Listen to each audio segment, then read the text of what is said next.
आज हम देखते हैं नीति शतक का 22वां श्लोक। दाक्षिण्यम स्वजने दया परजने साठ्यम सदा दुर्जने प्रीति साधुजने नयो नृपजने विद्वज्जने चार्जवम शौर्यम शत्रुजने क्षमा गुरुजने नारीजने धृष्टता ये चैवं पुरुषः कलासु कुशलास्तेष्वेव लोक स्थिति।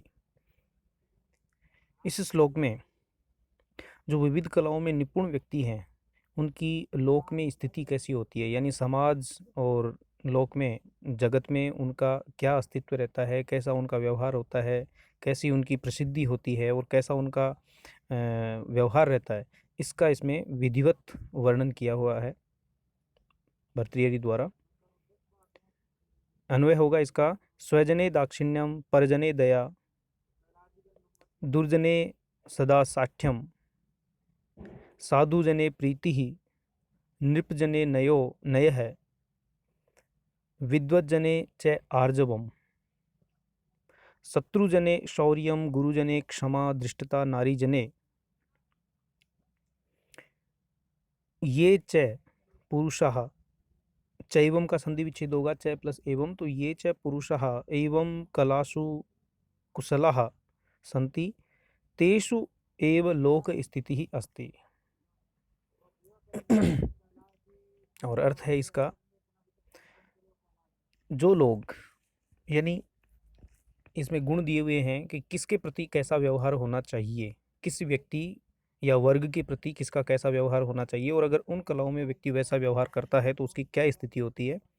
तो स्वजने दाक्षिण्यम, यानी अपने जो बंधु बांधव हैं उनके प्रति दाक्षिण्य होना चाहिए, उदारता होनी चाहिए। तो अपने बंधुजनों के प्रति उदारता, और जो परिजन हैं उसके सेवकगण हैं उनके प्रति दया भाव, और जो दुर्जन हैं उनके प्रति सदा साठ्यम, उनके प्रति हमेशा सठता, दुर्जनों के साथ सदा सठता, यानी सठे साठ्यम समाचरित वाली बात है कि दुर्जन के साथ दुर्जन के जैसा व्यवहार। और जो सज्जन पुरुष हैं, साधुजन हैं, उनके प्रति प्रीति ही, उनके प्रति प्रेम पूर्वक व्यवहार। नृपजने, और जो राजवर्ग है, यानी जो राजा और उसके जो अनुचर और उसके जो प्रशासक गण हैं उनके प्रति नय है, नीति पूर्वक व्यवहार। विद्वज्जने, और विद्वानों के संबंध में आर्जवम, नम्रता, विनम्रता जिसे हम कहते हैं। और शत्रुजने शौर्यम, और जो शत्रुजन है उस शत्रुओं के प्रति शौर्य का भाव उसमें होना चाहिए, पराक्रमी होना चाहिए। गुरुजने, और गुरुजनों के प्रति जो पूज्य जन है उनके विषय में क्षमा, सहनशीलता। और जो नारीजन है, स्त्री हैं, स्त्रियों के प्रति धृष्टता। यहाँ धृष्टता से मतलब है प्रगल्भता, यानी किसी प्रकार का धृष्टता का व्यवहार।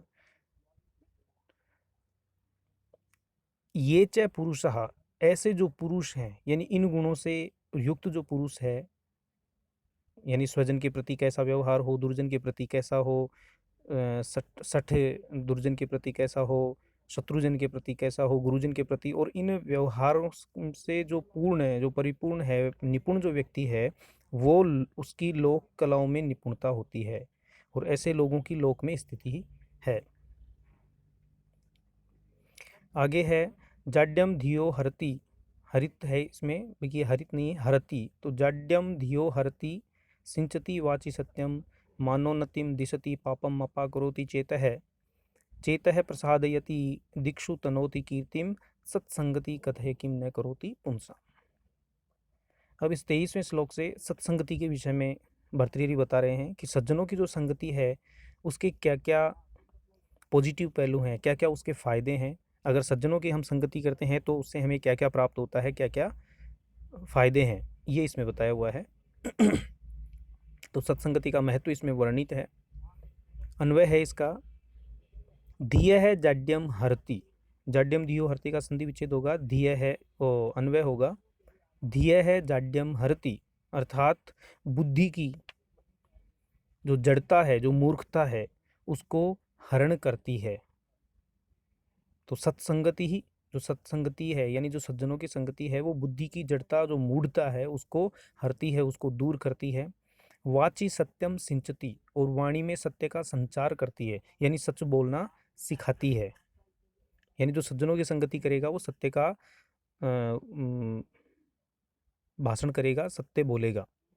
मानोन्नतिम दिशति, और जो मान की उन्नति है, मानोन्नति यानी मान की उन्नति, सम्मान की वृद्धि को दिशति उसका संपन्न करती है, मानोन्नति को बढ़ाती है, उसका संपादन करती है, यानी सम्मान बढ़ाती है। पापम अपाकरोति, और पाप को दूर करती है, नष्ट करती है। चेतः प्रसादयति, और चित्त को, जो मानसिक वृत्ति है उसको प्रसन्न करती है। कीर्तिम दिक्षु तनोति, और जो हमारी कीर्ति है, जो हमारा यश है, उसको विभिन्न दिशाओं में यानी चारों तरफ उसको फैलाती है, उसका विस्तार करती है।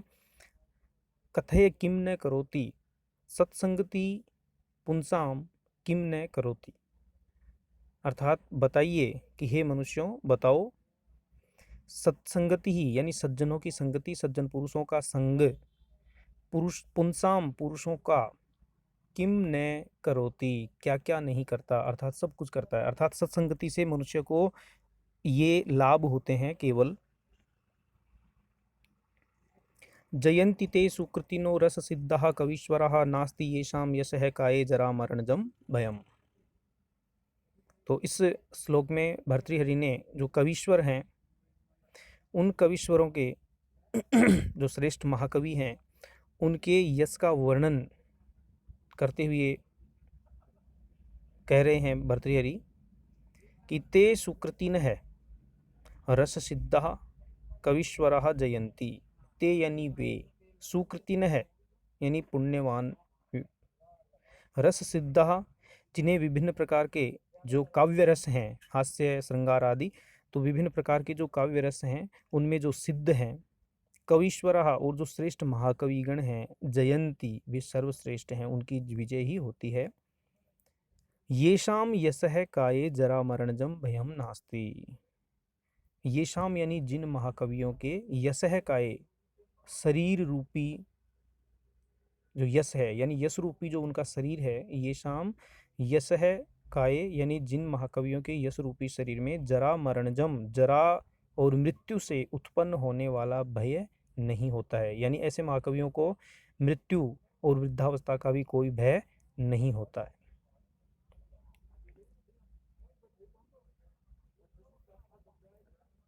सूनुः सच्चरितः यत् सती प्रियतमा स्वामी प्रसादोन्मुख है, स्निग्धम मित्रम वंचकः परिजनो निष्क्लेश लेशम मनः, आकारो रुचिरः स्थिरश्च विभवो विद्यावददातं मुखम तुष्टे विष्टप कष्टहारिणी हरौ संप्राप्यते देहिना। तो इस श्लोक में भर्तृहरि भगवान विष्णु के प्रति श्रद्धा प्रकट कर रहे हैं, और भगवान विष्णु के प्रति श्रद्धा प्रकट करते हुए उनका यश का गान कर रहे हैं कि भगवान विष्णु का यश गान कितना प्रसिद्ध है। अन्वय है विष्ट कष्टहारिणी हरौ तुष्टे, विष्ट कष्टहारिणी यानी जगत के कष्ट का निवारण करने वाले, हरौ भगवान विष्णु के, तुष्टे यानी संतुष्ट हो जाने पर, यानी जगत के विभिन्न कष्टों का निवारण करने वाले, जगत के हरण उन भगवान विष्णु के संतुष्ट होने पर, देहिना सच्चरित है प्राणी के द्वारा, सच्चरित्रवान, सूनुः पुत्र, सती पतिव्रता प्रियतमा, प्रसादोन्मुख है स्वामी और प्रसन्न होने वाला स्वामी, स्निग्धम मित्रम और स्नेही मित्र यानी स्नेह रखने वाला मित्र, अवंचक है परिजन है और धोखा नहीं देने वाला सेवक, निष्क्लेश लेशम मन है और क्लेश रहित यानी सर्वथा विकारों से रहित मन, रुचिर है आकार है और सुंदर आकृति यानी सुंदरता, और स्थिरश्च विभव है और स्थायी समृद्धि, विद्यावदातम च मुखम संप्राप्यते, और विद्यावदाम तम, विद्यावदातम का ये यहाँ है विद्यावदाम तम यानी विद्या से निर्मल और मुख आनंद को प्राप्ति की जाती है। यानी जब भगवान विष्णु अपने किसी भक्त पे प्रसन्न होते हैं तो वो उसको क्या क्या प्रदान करते हैं, उनकी प्रसन्नता से क्या क्या प्राप्त होता है, ये इसमें बताया गया है।